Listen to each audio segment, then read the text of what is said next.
Thank you. Good morning. The Eretz Israel Museum.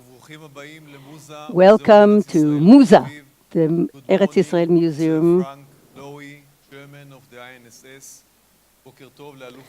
Good morning to General in Reserves, Amos Yadlin, the chairman. We're very happy and proud to host this international conference for the 12th time. The spirit of the conference is not just technical. We see in its existence here in the museum a level in the joint work with INSS. The question is, what does a museum have to do with national security?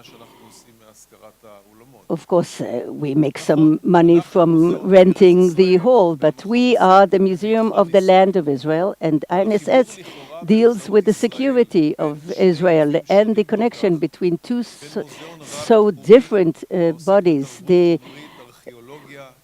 museum that deals with archaeology, with photography and art and security, it sounds a bit strange. But the conference deals with the national security of Israel from a few perspectives. The local level, the Palestinian issue, the regional dimension, and the international one. In the local level, we're talking about developments that are connected tightly with the Israeli democracy. We're going to look at phenomena and developments that typify our democracy. Critical questions that have to do with the future of Israel, but not just to Israel democracy. And here we are. This dimension, in fact, is interfacing with the work of the museum. Anybody who visited the exhibitions, the World Press Photo, saw the real objective of the museum to be the town square of the modern times, to show different points of view, sometimes controversial, the worldview of all the visitors in the exhibition. We're talking about the town square where there is a democratic discourse which is temporary and relevant. We're talking about a democratic discourse. We're not showing any political values.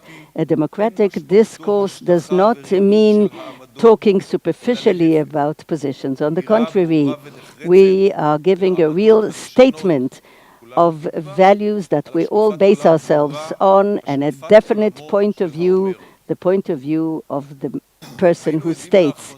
We saw recently some attempts to create a government authority that will determine what kind of artistic or cultural statements tally with the majority opinion.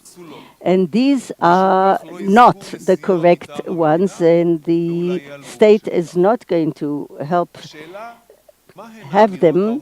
And the question is, what are the artistic and cultural statements that are beneficial for the security of the state, and which others may jeopardize it? This is an issue that has to do with the understanding of democracy. Anybody who grew up in Israel, like I did, and learned civil studies, remembers on the one hand the danger of the dictatorship of the majority and the checks and balances to prevent it. On the other hand, the statement of Voltaire, who said, "I don't agree with a word you're saying, but I would be killed for your right to say them." In the museum, we believe that the benefit of the State of Israel and its strength are based, inter alia, on a multicultural society with a lot of opinions, a society of alive and kicking democracy. And because of that, we're not shutting mouths because of loyalty for a culture, but to encourage a varied discourse, which may be difficult to listen to sometimes because of the loyalty to art and to democracy. I wish us all a very successful conference.